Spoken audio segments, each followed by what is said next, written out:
We are gold and blue, born in 1872, the greatest team in the world. We are known as we follow on. We are the people through and through, the gold and blue since. Good afternoon all, and welcome to Bold and Blue 1872. My name is Chris, and welcome to the show. I am today joined by my good friend Jack. Jack, how are you getting on, mate? Good afternoon, Chris. It is nice to be back. It has been, I'll say uneventful probably for the Rangers world, but I have missed some stuff, so it's good to get back and talk about it. Yeah, uneventful for probably the wrong reasons, unfortunately. And by that, I mean uneventful in what we've been seeing in the matches over the last couple of games since we last got up. But yeah, there is some stuff to talk about this week. But we'll get to the Falkirk game because we've not had a chance to catch up on that. But before we do, and please, if you would do us the honour of liking and subscribing, we would really appreciate it. But before we talk about the Falkirk game and Dundee United game, etc., thought we'd have a bit of fun today, Jack. I say fun. It might be a bit depressing, but I suppose over the last number of weeks, I've been hearing. Like I'm sure you have as well, Jack, a lot of people saying that this has been the worst transfer window in our history, and a lot of criticism of the players. So I was kind of wondering how bad are these players that we've signed in comparison to some of the what I would probably, well, it's certainly in my opinion. You might have a different opinion, Jack, but probably 3 or 4 of the worst managers we've had in our history. I'm going back to Paul Guen, Pedro Caixinha, Michael Beale, and obviously more recently Russell Martin.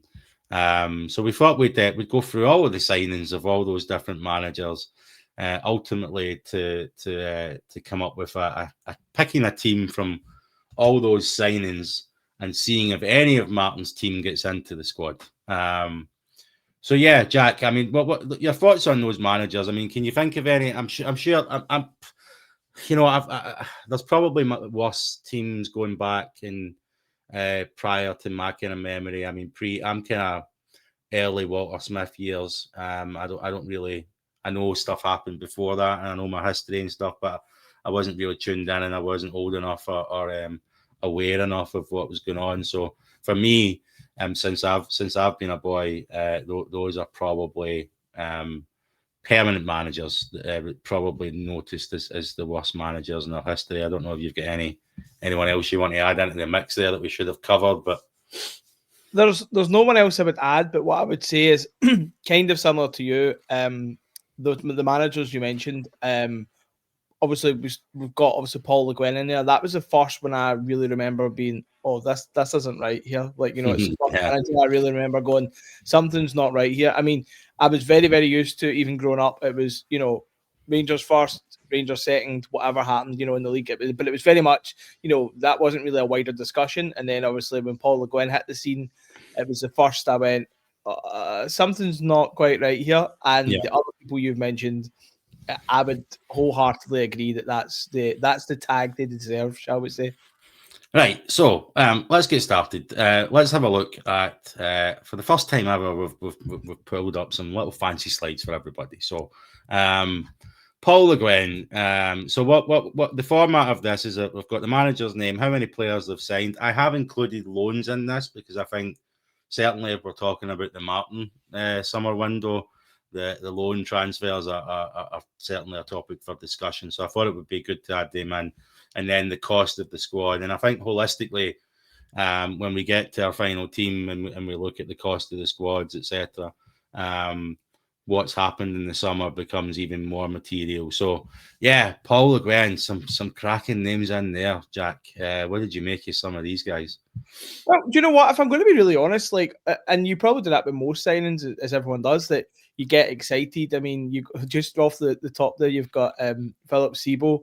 And I remember being excited. You know, we were spending nearly $2.5 million a striker at the time. Yeah. You know, and you hear about all these things back in more then. I was more reading what was kind of in the papers. It was usually an afternoon edition of the Evening Times. I always seem to pick up and have a read. But again, you would have been excited. I remember Lee Martin. I'm sure he came from Man United, if I'm right in saying. So I was quite excited about kind of players like that. But yeah, and even Carlos Svensson, I think he was tipped to be like, one for the future, the centre back. So I would say I was excited, but we all know how that turned out. Yeah, it's a weird one because like you said, a lot of these guys, like Sebo was banging in goals before he came to us. I think it was in Vienna, wasn't it? And I had a couple of guys that we signed from there as well. Sionko, I was really excited about at the time. He came with a decent reputation, like you said. Svensson, I'm pretty sure he just broke into the Sweden squad. Whether or not he'd played for them, I think he'd been named in the Sweden squad. But I could be wrong on that. But there was definitely high hopes for him. But ultimately, I mean, Kevin Thompson obviously goes on to have a decent career. I can't remember if that was a done deal before Le Guen even signed. I think it might have been. But yeah, Kevin Thompson, obviously Big Sasa. I think he was pretty popular with the fans. But yeah, and some of these players hardly even kicked the ball for us. You know what I mean? I remember Stanger. I remember him signing. I don't even think he kicked the ball for us. And the guy at the bottom there, I don't even remember signing him. So yeah, it's a pretty damning window, and you can see from that window, like just why he didn't do very well, Mr. Le Guen, did he? So, but yeah, so moving on, Pedro Caixinha, 11 players brought in, three of them were loans, a total cost of 9.5 million. Yeah, again, you're struggling, aren't you? What do you make? There's a couple in here that maybe they could have been better than they were. They've went on to have decent careers. What do you make of this list, Jack? So I must admit, even just looking back on that, so I was excited about Bruno Alves, Portuguese centre back, played for the national team, vastly experienced centre half. If I'm right in saying he was at Zenit St. Petersburg, I think possibly before that, or had been for quite a long time. So I thought, you're getting experience in, that's fantastic. Ryan Jack at the time, knows the league, decent for Aberdeen. And the one, even Graham Dorrans, I was like, this is a guy, reasonable price, would understand the league to an extent, played for Scotland. I thought that's a no-brainer. Carlos Pena at 3.2 million was, I have to admit, like, I think it must be the fact you're spending that money on one player that you kind of naturally get excited. Yeah. But yeah, that was wow. That's all I can say. I mean, even looking at Herrera, I mean, he looked like a big guy. I thought he might be able to, to do something up here. But I must admit, like, there was a genuine excitement about some of them. I mean, even players like Declan John who came in, and I thought he was quite decent. When he was at Rangers, considering the situation. But as we know, there's people there like Morelos who, yes, there was excitement, but it's probably like, it's only £1 million we spent, so it wasn't like the big money signing. So yeah, there was definitely a mixed bag. I forgot about Dalcio. How could I forget about that? Dalcio, yeah, the infamous Dalcio. Yeah, I don't know. I mean, you look back in this now, you hear some of the stories about Carlos Pena. I think Andy Halliday's had quite a few stories to tell about him, and he was basically turning up to the pitch half blazing every day. And then, Alfie coming in from Finland was overly excited. He was banging them in over there. But again, like you said, 1 million. There was names on there that I was expecting a lot more from. Fabio Cardoza goes on to have a very decent career. And I thought he was okay. He wasn't as bad as wasn't as bad as some of the other ones. Loved Danny Candeias. I thought he was. I don't think we've ever really replaced him on that right side since he left. So, and obviously Ryan Jack goes on to have a really decent career with us. But yeah, again, far more disappointments than there was successes, and that's again no coincidence that Caixinha had such a bad start. Aside from the fact that apparently he was a terrible manager in general, but yeah, it's pretty bleak. Pretty bleak. I mean, Bruno Alves, you would have expected him to smash it, but he was a massive disappointment. I was super excited when we got him, but just didn't do it, did he? Didn't cut it at all. Right, so let's move on. More recently, Mr. Beale. I'm going to maybe say something fairly controversial here. Looking back at his signings now compared to what we've seen over the last couple of years. And by the way, we probably could have put Gio in here. I didn't really. Gio's signings, when you look at them in their entirety, were there was maybe, I don't know, 1 in 10 of them that was decent. A lot of money for some of the players as well. Your Ben Davies, your Rabbi Montondos, some of those guys that we still can't get rid of today. Caro and all this kind of stuff. But yeah, that Michael Beale's signings actually, in retrospect, now weren't as bad as what they might have looked like at the time. But there's still some howlers in there. Yeah, what's your thoughts on this one, Jack? First one that actually jumps out at me, believe it or not, is Sam Lammers. A player that for me personally, I don't think someone like Sam Lammers, becomes a bad player when he comes here. I just don't think it was suited for him. You see him go back to Holland. He has a really good half of the season when he went back on loan, etc. But to spend that amount of money, you would expect. I mean, Danilo, $5.5 million.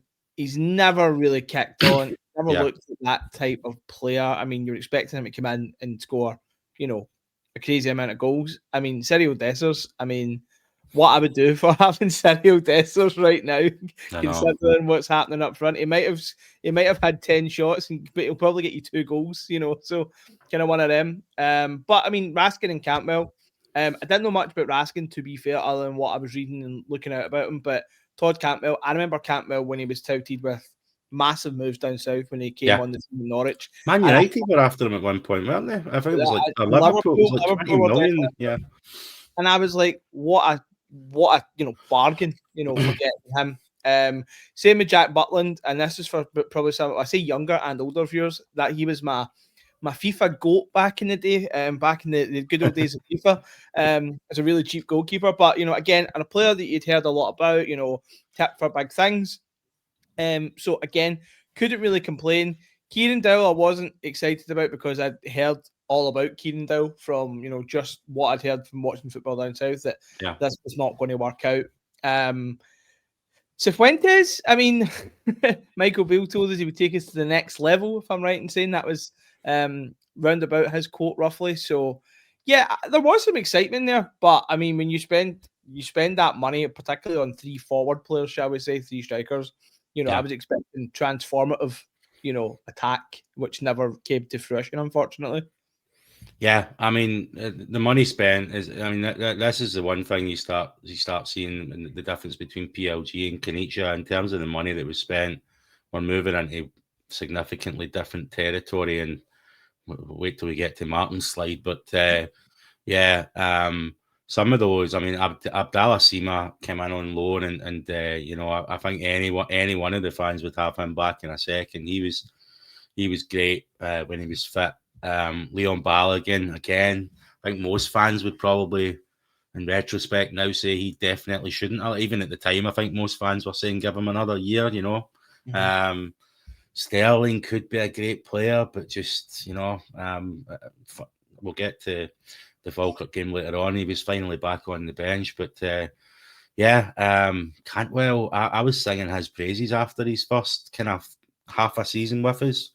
Thought he was the best. I'm on record saying he was the best player on the SPFL at the time. And yeah, that didn't. I still think there's a player in there. I just don't know if he's got the mental fortitude for it. But yeah, Lammers hasn't scored a goal all season, by the way. It actually came up on another pod. I think it was Derek on the review was talking about him and on the members area, and I did a quick Google, and he's not scored a single goal this season. So, yeah, Cyril Dessers, I slated that boy week in, week out, but I'd have him back in a minute right now, and I've still got some hope for Danny. Still a sliver of hope there. So, comparing it to Caixinha and Paul Le Guen's transfer window, I actually think there was a lot more success here. And in terms of getting money back, I mean, and we'll talk about Raskin in a bit, but if we can get significant money back in Raskin, it might not have been the worst window in the world. So yeah, and there's a number of players in there that are still here. But that moves us on to Mr. Martin. And you can see that number shoots up. And it's worth noting, I did put the loans in here. I didn't put values for the loans because they're just not, there's nothing material out there that you can find in terms of resources to put. But there's a lot of talk about what some of these figures were for some of these loans. I don't ever remember those kind of numbers being discussed in the past with other loans that we've brought in. But the likes of Mikey Moore that's on here, there's a lot of talk that's a 3.5 million loan fee that we've paid for him. De Jager is apparently over $1 million. So we are heading into 30 million plus, probably closer to the mid-30s when it comes to Russell Martin's overall spending. But in terms of our players that we've bought, 26.6 million, 14 players, 5 of them, like I said, were on loan. But yeah, thoughts on this nightmare. Jack, on you go. I think it's even worse when you actually look at it in a list. Like, we know the figures and we talk about them enough, but to see it, I mean, I'm going to have to start with Yusuf Chermiti. I mean, yeah, why not? that kind of money, you know, what is he, the second most expensive signing for Rangers? Yeah. And just, I find it really hard, and I don't know if it's because we've spent the money, and the fact is I want him to do well. Like, you know, I want him to go and score loads of goals, but I just don't see it. I don't see where it's coming from. But at the same time, he looks like he's got the physical attributes to be a good player. But honestly, I can't see any more other than for that money, should be coming in, should be banging 20 plus goals. You know, I'm expecting him to walk it against most of the defenses in the league, and that's the kind of cold hard facts. Miovski, I was really excited about. I mean, I wanted Miovski when he was at Aberdeen previously. You know, I thought, you know, as a league, he'll come in and score goals. Is that down to, you know, how the general players run about him? You know, is it different when he's playing against more packed defenses? But, you know, he's not getting maybe the same space he would get at Aberdeen. I don't know. I still think he might turn out to be a good signing, but it's not happening at the minute. The one that I'm really disappointed, another one disappointed in is Thelo Asgard. Now, I think it might also because he had a fancy name and he might have done a bit something different with his hair. But, you know, I genuinely thought this is a guy who could be really creative, but 3.5 million. And I mean, the goal he scored against Dundee United a while back. I mean, for me personally, there's a talented player there. However, I just think he hides too much in games, you know, and just even some of the other ones. I mean, Max Aarons, again, alone, I thought to myself, this was a guy, again, who was wanted by bigger clubs down south at one point before he had these injuries. I thought, you know, he'll come up here to do well, he'll go back down south, maybe get a better move. Joe Rothwell, had loads of good things about Joe Rothwell. You know, he's at Leeds, if I'm right in saying, the year before. In the Championship, I thought, you know, this is a guy who came in again. I'd say walk this league, and that's no disrespect to other teams, but, you know, when you've heard the things of what they've done and the players and the kind of profile they are, you thought, you know, great, makes sense. Lyle Cameron. Now, I know that's not, I'm right to say, I'm not sure that's really a Russell Martin signing. He might have been agreed before he was in. Yeah. But again, I really like Lyle Cameron. I've seen for Dundee. I do want him to see more of him than I have done. So, I mean, there's money all over the place spent there, like, you know, that you could dissect and say, oh, that was a good idea, but even all of that, man, 3.9 million is just the top three for me personally are probably some of the worst, but that's probably because of the actual value that's been spent on them, you know, and what you're seeing out of them. I mean, Ant-Man's not even starting games really at the minute either. You know, he's out. I know he's got an injury, but even before that, Cortez, I mean, That is just, there's so many things that are wrong with that. I could talk about it all day. Yeah, I mean, Cortez obviously was from the prior mob, but yeah, apparently he's getting. There's talk of him being sent back. He's hardly kicking a ball down in the second division in Spain. What could have been with that boy? I mean, he did look bright before he got his injury, but why the hell we signed him for that with that obligation to buy is just lunacy. So yeah, we'll put that down to the prior team recruitment team's blunder, but this is just an absolute shit show, Jack. Do you know what I mean? I mean, the money that's been spent here, and you start thinking about how much money we're going to get back on these players. I just can't see it. I can't see many of them bringing back anything. I mean, the 5 loan signings there, Max Aarons for me is an empty shot. He's actually a liability. I don't. We'll talk about the Falkirk game, so I'll wait till that in a moment. But De Giga's down there. Cornelius. I mean, De Giga's a bomb scare. Cornelius, again, I've said this before. I think he looks decent just because of the rest of the players that he's playing in there. Magoma, it's decent. He's a young lad as well, so you can't really put too much on his shoulders. But yeah, Lyle Cameron for me is probably the pick of the bunch. Maybe Gassama, but Gassama for me is proven to be quite wasteful recently as well. Manny Fernandez is starting to look like there might be a decent player there. He's only had a couple of games, obviously, but I think he's done quite well personally. I've heard other people disagree with that, but I think he's looked decent. But yeah, that top end of the list is just shocking, isn't it? I think if you were doing your homework in Miovski, you're really probably, in retrospect now, he's not really ever going to get that space in behind the way that he would have at Aberdeen at Rangers, is he? The way that the teams that we come up against. So it maybe was just never, as decent a player as Miovski might be, might just never work for us because of that, in my opinion. But yeah, shocking, pretty shocking. Yes, sorry, I cut across you. I just want to go back in there. What's really quite scary is a couple of things. Is the fact that when you look at that, it's almost like you're writing off essentially the top half of that list. Looking at that, and then obviously the loan players. But you're starting to pick, going, well, Jaden Magoma's, if you're picking the best of a bad bunch, Magoma's been decent. Yeah. Mike, you're starting to come onto a game. And you're talking about Cornelius. The fact is, we're referring to the loan players, which are going back. There's nothing to be gained from them, It's very scary. I just also want to touch on Max Aarons quickly. For me, the one thing that really struck me with Max Aarons was when he got that red card in the Bruges game, because there was no need for that in that game, and to me, that looks like a guy who just didn't want to be there at that point. Yeah, he will never recover from that personally, in my eyes. So he should have been gone a long time ago, as far as I'm concerned. But yeah, as you said, very, very scary indeed to look at that. Yeah, I mean, I don't. Again, we'll get to the Falkirk game, but even in the Braga game, Magoma, like I said, a young lad, but how Aarons is getting in the team ahead of him right now, even with Magoma only being decent, barely decent. It's just the amount of times that he's creating unforced errors. For me is a real concern. But yeah, you're right. There's still hope for Asgard. I hear a lot of people saying you can tell there's a footballer there, but he's been useless.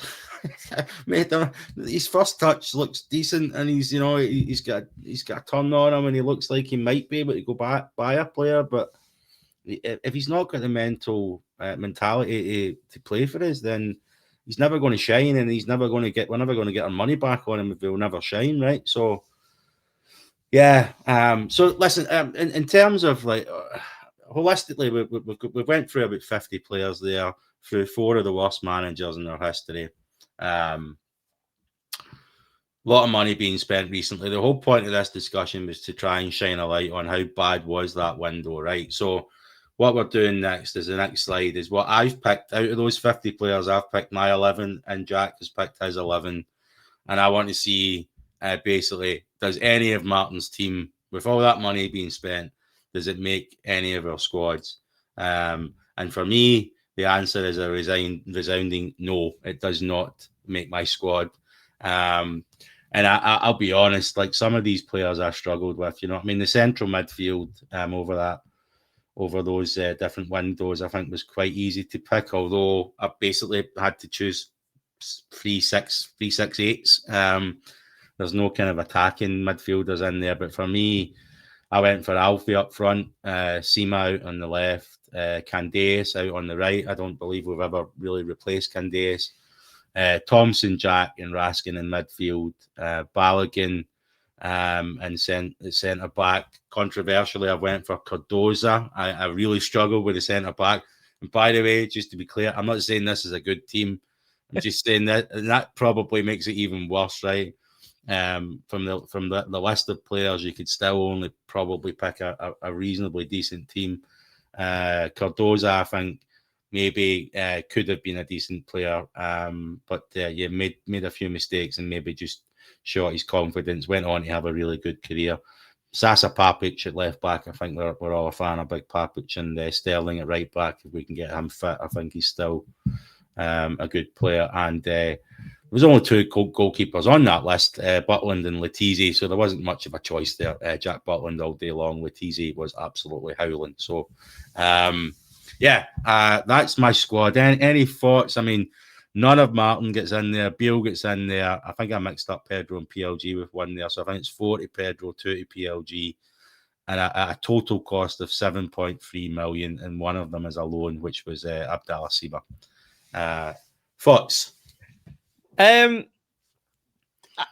can't really argue with any of that. I think what for me it highlights is the fact that there's 5 Pedro signings in there, and even a PLG one, and Pedro, I mean, was lambasted, for his approach and what he was like as a manager, and even the players that he signed, and the fact that he makes up nearly half your team is quite astounding.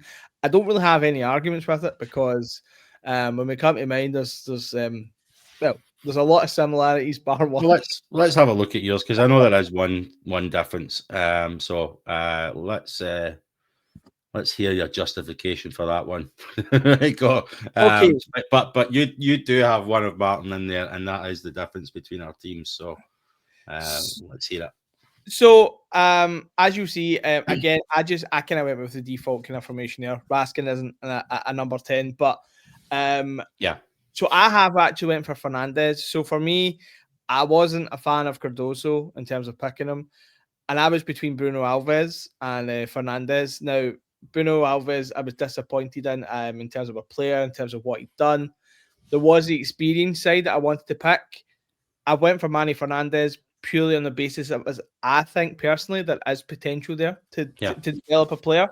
And also the fact that I know he was talking the other day at the press conference, and I think from where he's came from in terms of his football journey to where he is now, like I think there's a level of determination that I like that makes me think he'll kind of go on to succeed. Could be wrong, but I'm buying more into the potential there.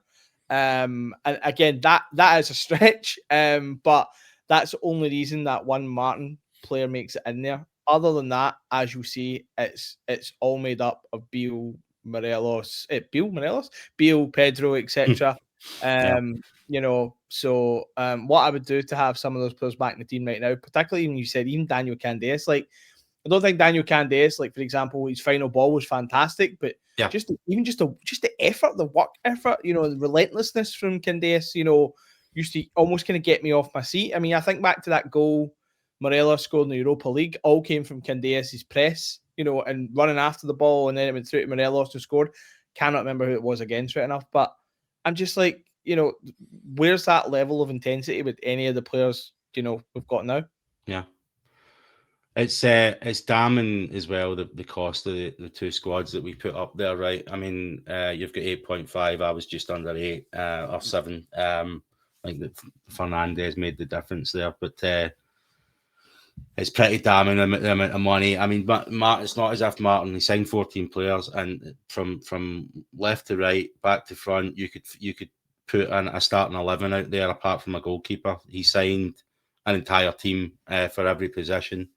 And in a couple of positions, he signed a couple of players, like up front, obviously Chermiti and Miovski, for example, but and only one of them makes it into two of our teams from all those players and all that money it's been spent. It's a pretty, it's a bit of fun we've had there, but it really shines a light on how bad that window was, and it does, for anyone that was lacking context. I hope we've maybe provided some for you there. Extremely worried, and yeah, it does. It does, we'll talk about the Falkirk game next, but, ultimately Danny Rohl is now dealing with those same players. But could Danny Rohl be doing more? I'm not sure. But yeah, did you catch the Falkirk game, Jack? I know you've been off on your travels for a few days there, but you were busy anyway. But did you manage to... I watched. I think it was probably the first or the second half. I can't quite remember because it was all pretty miserable anyway.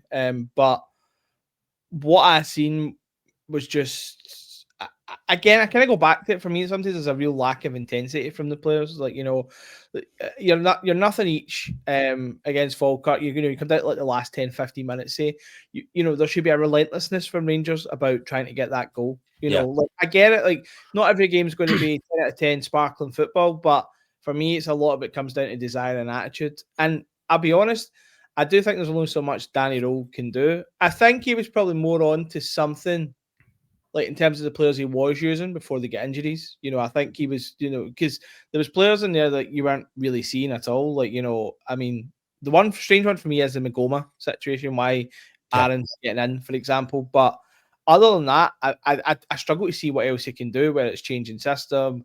I mean, he's got limited selection of players. And I know just some of the, his interpretation of what he thinks of the players. I mean, I personally think he has probably gave quite a damning assessment of the players, and that's just my personal opinion. When he's done this assessment, I just thought the game in general was so flat. And I looked at it and I go, where does he change it and how does he change it? Because I don't even have a suggestion. Is that's how I feel about it? Yeah, you didn't. I mean, for what you did miss of the game, it was one of the worst games of football I can remember. I honestly, I've heard a number of people say this, and I totally agree. We could have played another two halves of football, and we still wouldn't have scored.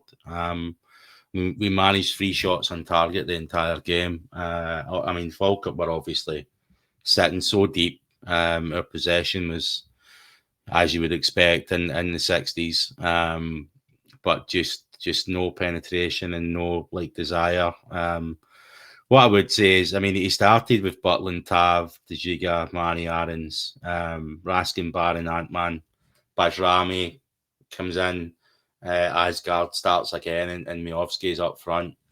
When you say could he do more?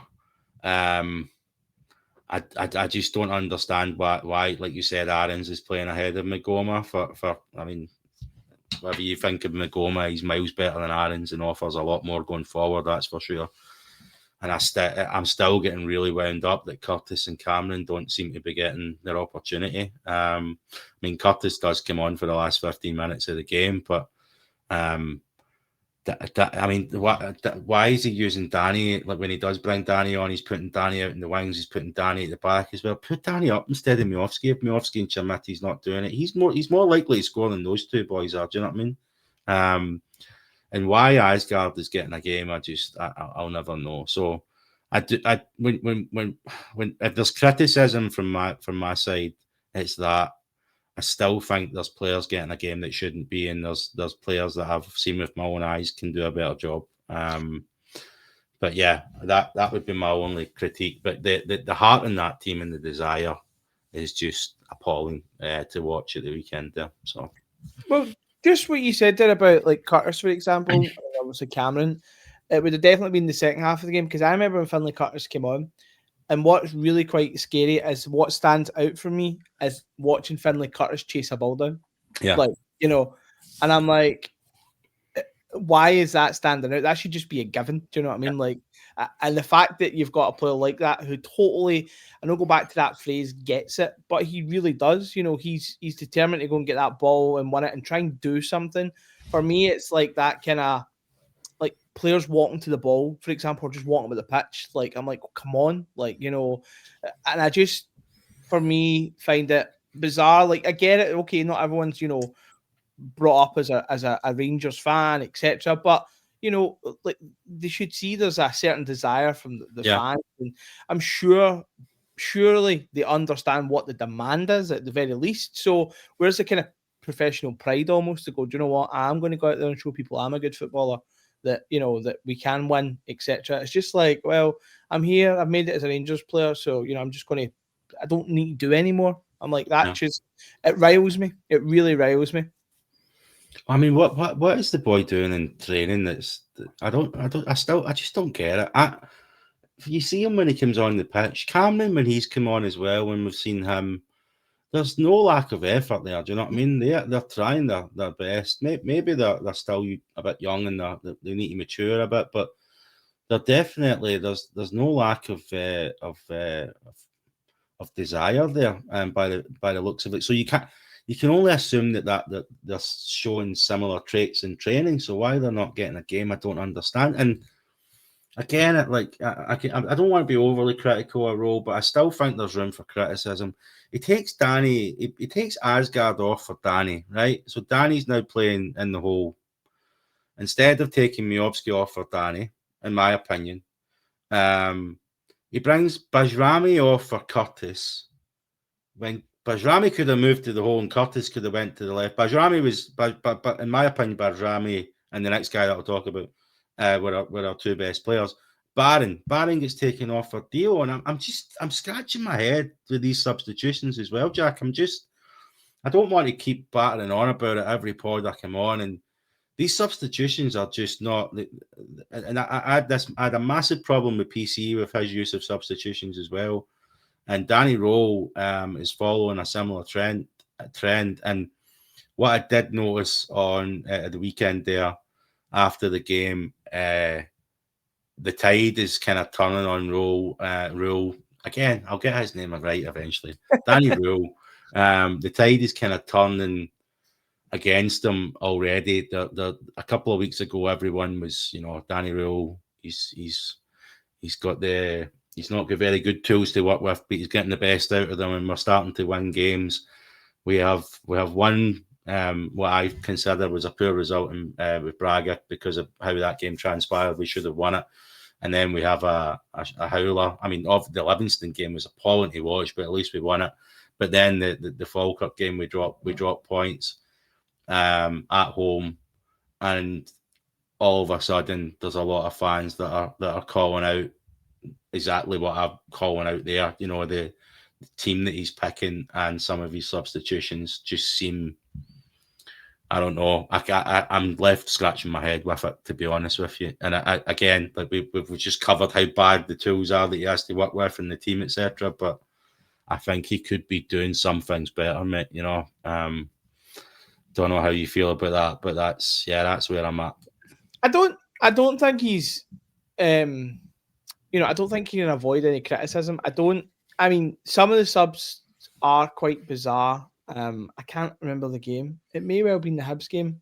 It was a few weeks back, but he made 3 subs at half time, and I didn't even really feel that it was necessary to do. You know what I mean? Like the subs he made were incorrect, and it's things like you're talking about Bajrami. So I feel when Bajrami's came on the pitch recently, he's looked. I mean, that's kind of a scary thought in itself. That he's looked almost like slightly a level above the other players that are there. So you go, right, fair enough, he deserves his chance. But like you say, the use of him, he's played off the left before, he's played in the centre. So, leave him there, Yeah. My only issue is, and I get the reasoning behind putting Danny up top. I don't think he works as a single striker, but it is the position, rather than leave me off, that it's just about considering the options. That's what exactly. I think you're right, but considering who else is the alternative, And then, like you said, bringing people like Curtis on, I don't know. It's a strange one with Finlay Curtis because just when I think about it, there was a lot of chat as well. Even when Russell Martin had played him early on, and then he just stopped playing him. And like there was questions even then, like what's Finlay Curtis got to do to get a game, etc., etc. So I don't quite understand it. Again, Lyle Cameron, I don't know what they're showing in training, what they've got to show to get a chance. But I do think, personally, obviously when it comes to looking at January, etc., when he has his own tools, then it'll be a much better place to judge him. I mean, if these sort of things are still happening, then you look at it and go, right, okay, there's something deeper there than just, what he's got to work with. But, I mean, that's the thing. The thing is, you talked about Falkirk sitting in. Even when Falkirk got the ball, there was a purpose. They had real purpose when they had the ball, even if it's the odd, foray into like Rangers' half. Like there was something they wanted to do something with it. And you still felt they were the team that would more than likely do something with it. I mean, John McGlynn, I think, has him coached, superbly. And you just see difference. Yeah. I think he's a very underrated coach, to be honest with you. I know he had a spell at Hearts, but I foresee him getting a chance, a crack at a bigger club in the FL in the near future. But I mean, Danny Rohl has his press conference after it. He did make one comment that I think was maybe he's starting to. He's very positive, right? Isn't he? He tries to be, I want to build up players' confidence and all this. But he did make a comment after the Falkirk game that there's some players that, although they're trying their best, they probably will have limited opportunities moving forward. I wonder who those players are. Obviously, he's not going to call them out. But I could only assume. Maybe I'm just hoping, but I'm hoping it's players like Asgard, so that people like Cameron will get their opportunity. I'm hoping it's players like Aaron's, but it could be any of them. To be quite honest with you, there's not many of them that are shining. So, but I found that interesting. His comment. I've just got a very interesting theory about Danny Rohl, and I think I've kind of shared it with you before. But I said that. Obviously, I think he's made a damning assessment of the players, in terms of that assessment he's done. I don't really know the right phraseology, but I think he's almost a bit like I would say like a baby-faced assassin. I kind of get this impression there's a positivity to him, but I also get the impression that he's going to give it direct. It might not be forcefully, but for example, like this comment about, the players who have, don't know how many more chances they're going to get. Like, I wouldn't be surprised if he's went X, Y, and Z. No, not for me. Like, and I think that's kind of the way he operates. Like, I don't think there's anything about him not building like a cohesive kind of squad spirit and all that, but I don't think he'd be messing around. I kind of get that impression from him. Yeah, I think that I made a joke in one of the chats the other day there when Stewart and Farewell got sacked. I was calling Danny the silent assassin. I think you might be right. I think there might be something about him, but I still have a problem with some of his decisions. But I mean, we'll judge him properly once we get to January. I mean, who knows what we can even get done in January? That's the problem, isn't it?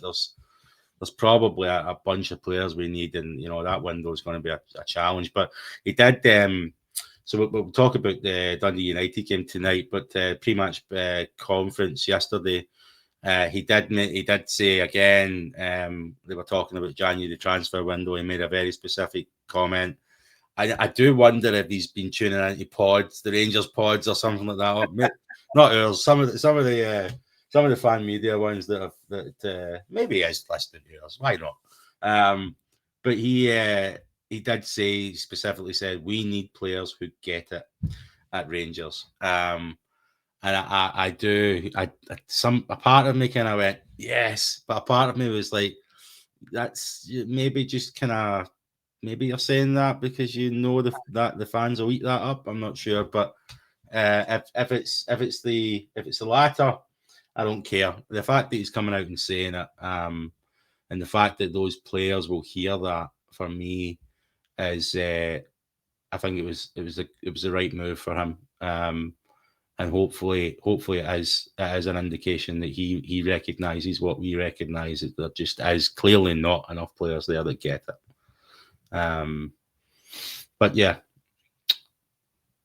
So you're going to talk there, Jack? I was just thinking, like, there was an interesting point in the press conference.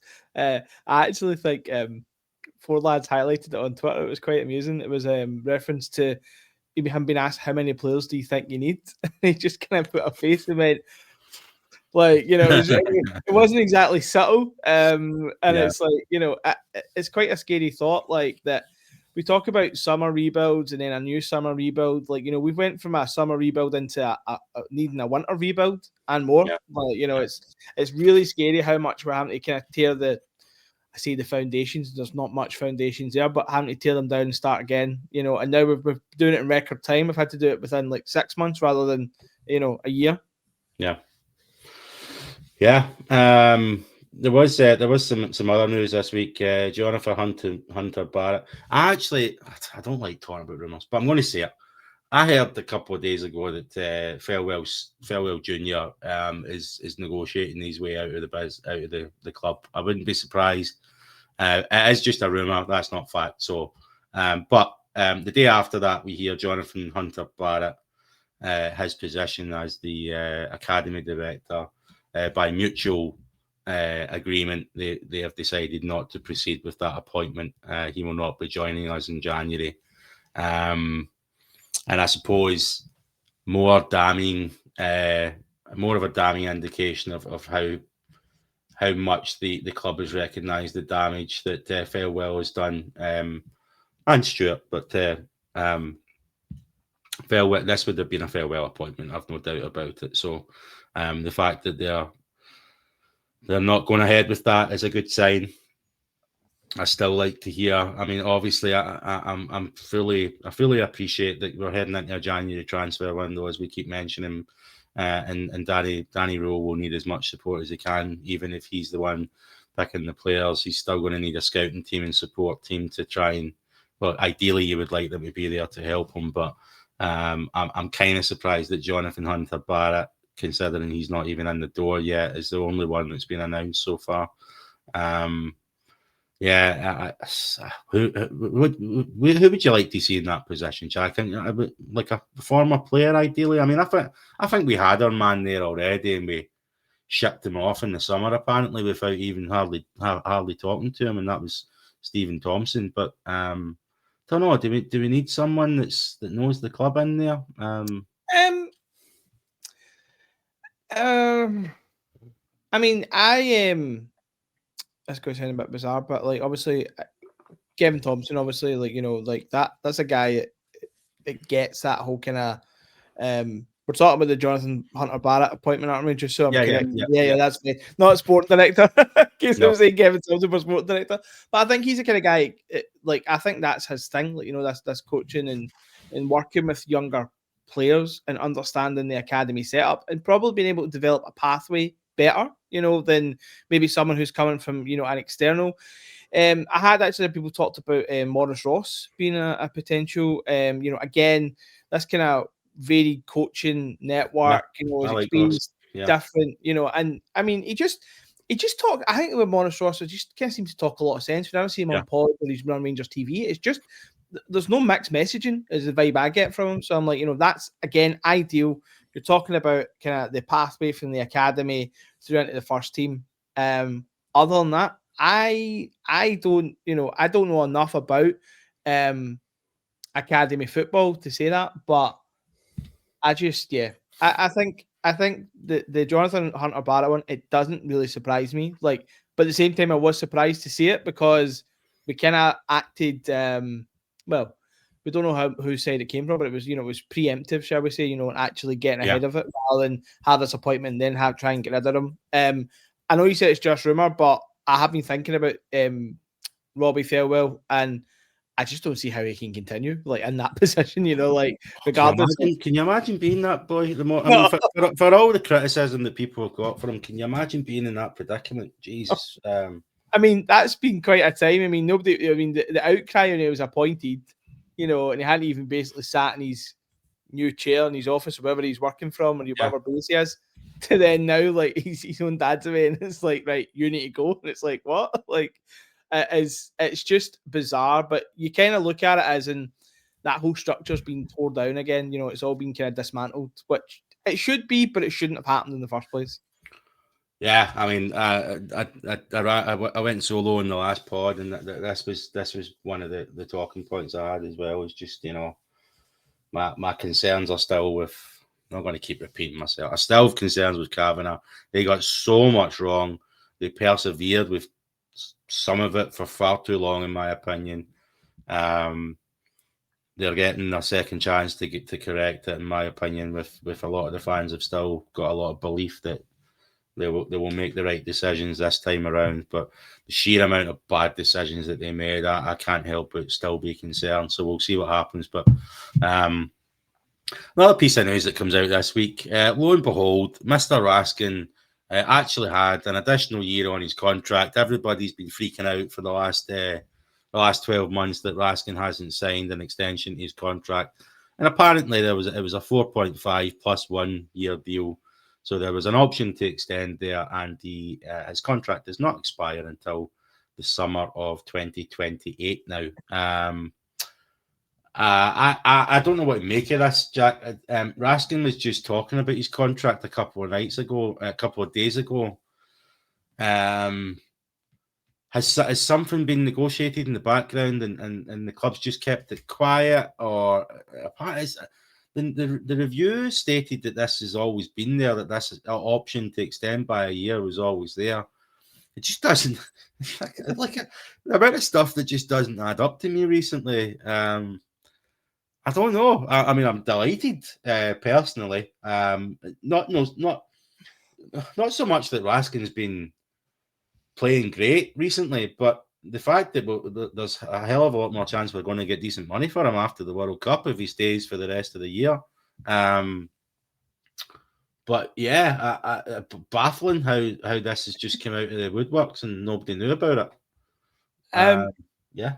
I was just going to say, I said to you earlier on before we came on air that I honestly genuinely feel that nobody's noticed that this has been negotiated in that. Like, it's almost like, I mean, like you said, Raskin himself, like, you know, if he knew that was in there, I mean, I don't know how much players know about their own contracts other than what they're getting paid, you know. You'd think he would know that, surely. You think, you know, like, you know, and it was so, he was talking as if he was out defending himself about, you know, oh, I never left this way, and, you know, about the previous club. And it's so bizarre. It's almost like someone's dug his contract out and went, oh, by the way, do you know he's got an option we can, you know, stick another year in? Like, it's the most crazy thing. But as you said, yeah, he's not been playing great recently, but in terms of protecting an asset and protecting his value, like you said, goes to the World Cup.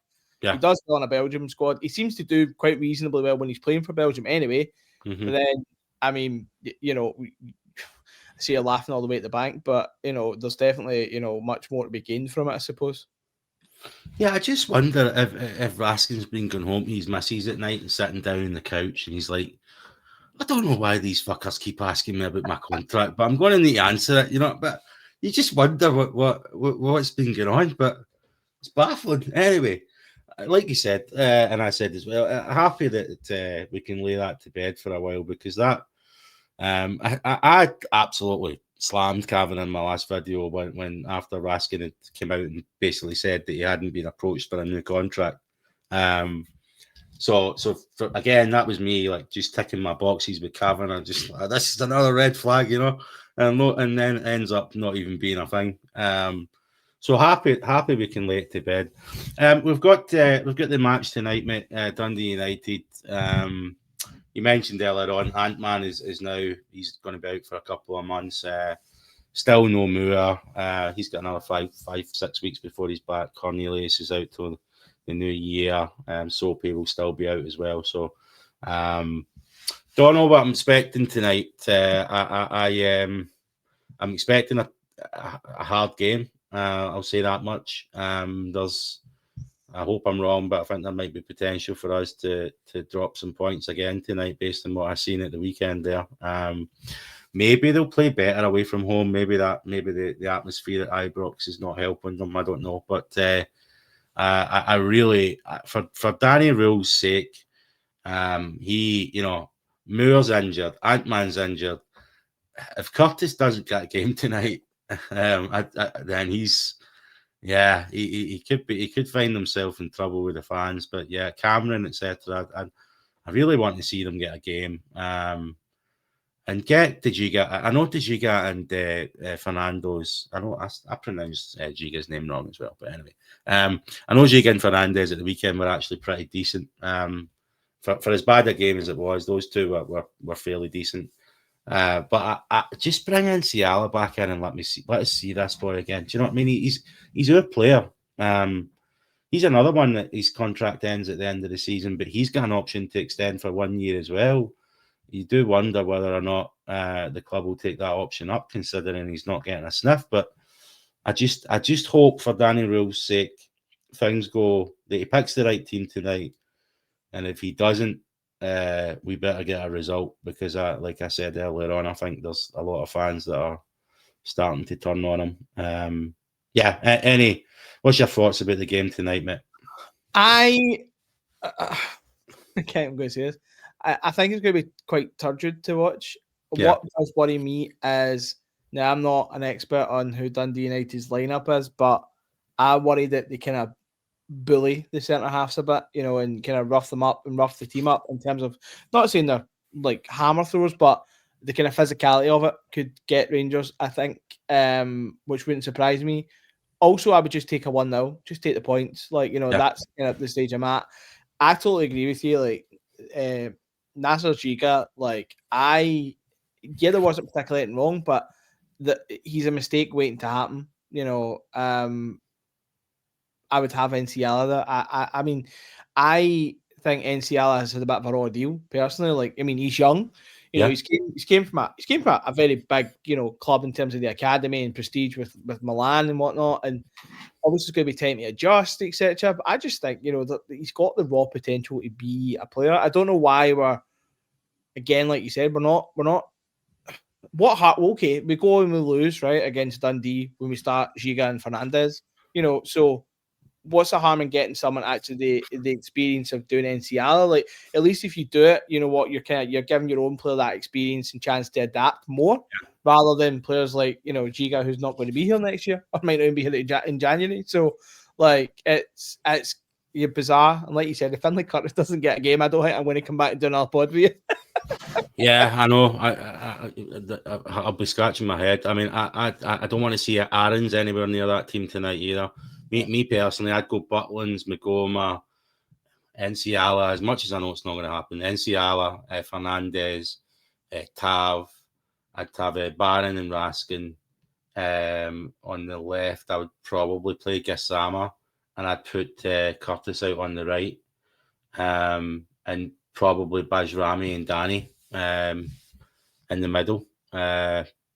And just, that is a team that, based on form and the options we've got, makes sense to me. And what Danny's been putting out there so far just hasn't been making sense to me. So I don't know what's going on behind the scenes. I've said this in the past. We don't know, but we do have eyes. So it's my opinion that I think he could pick he could pick the right team tonight, and he could pick the wrong team. And if he picks the wrong team, like I said, he better hope we win that match, because Right, mate. It's been a pleasure. Thank you very much for joining me. Have you got any closing thoughts, Jack? I better go and dig out the paint and start painting the wall, because that'll be more fun to watch than watching Rangers at the minute. Hope not. But yeah, for me at the minute, it's all just about, for me, it's all about results now over style, substance. If we can do that and limp through to January, then I'll take that at the minute.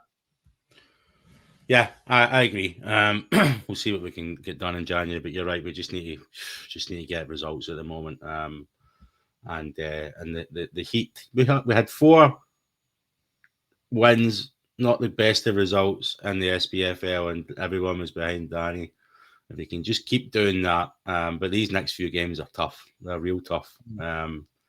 Kelly away after this, and then Hearts Hearts away, Hibs at home before we get to the Old Firm as well. A couple other games. I think we've got St Mirren as well, haven't we? So yeah, it won't be easy. Right, mate. Thank you very much again, and thank you very much all for joining the show. As always, if you've enjoyed the show, I'd love if you could give us a like and a subscribe and hit the bell down there so you don't miss any of our videos. Until then, this is Bold and Blue 1872. Good luck for the game tonight and enjoy your day. Thank you.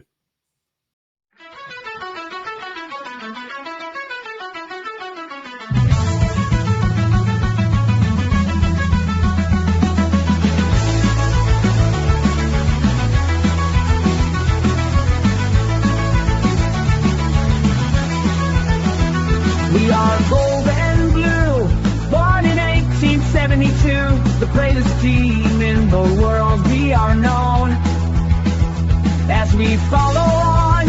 We are the people through and through, the bold and blue since 1872. With our hearts on fire, we rise to the call. Through the highs and lows, we'll never fall. Glasgow Rangers standing proud and true. Together we sing for the bold and blue.